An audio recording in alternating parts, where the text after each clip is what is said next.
السلام علیکم ناظرین، آپ دیکھتے ہیں ہم معاشرے میں ان بہنوں کی آواز بنتے ہیں جو اپنے مسائل سے پریشان ہوتے ہیں۔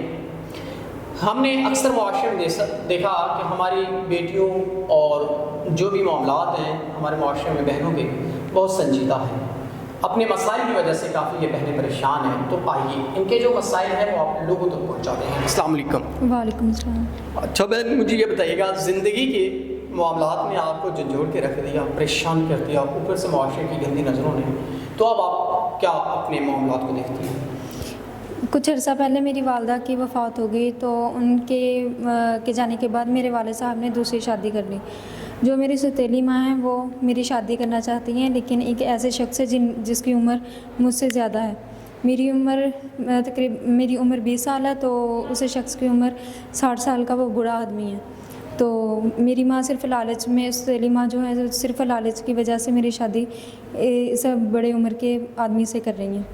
تو ان سب کا حالات کو دیکھتے ہوئے میں نے اپنے والد صاحب سے مدد لی، تو انہوں نے بھی میری کوئی نہ سنی۔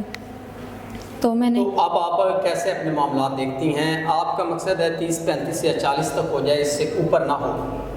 ہاں جی۔ تو اب آپ ناظرین، اگر کوئی ایسا انسان جس کی عمر 30 35 یا 40 سال ہے تو وہ ان سے نکاح کر سکتا ہے، اس سے اوپر نہیں، کیونکہ یہ اب ینگ ایج ہیں، 22 ان کی ایج ہے، تو یہ چاہتی ہیں کہ ان کو تحفظ دیا جائے۔ کوئی ایسا انسان جو ان کے معاملات زندگی اور ضروریات زندگی، اگر دونوں کو کوئی انسان سمجھ سکتا ہے، اچھا انسان ہو جو تحفظ دے، تو نکاح کرنے کے لیے تیار ہے۔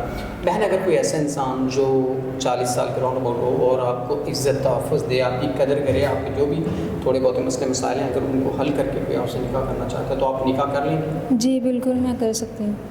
ناظرین، کوئی ایسا انسان جو ان کے معاملات اور ضروریات زندگی دونوں کو اگر پورا کر سکتا ہے تو وہ ان سے نکاح کر سکتا ہے۔ تو اسی کے ساتھ اپنے میزبان وہ احمد کو دیجیے گا اجازت۔ خدا حافظ۔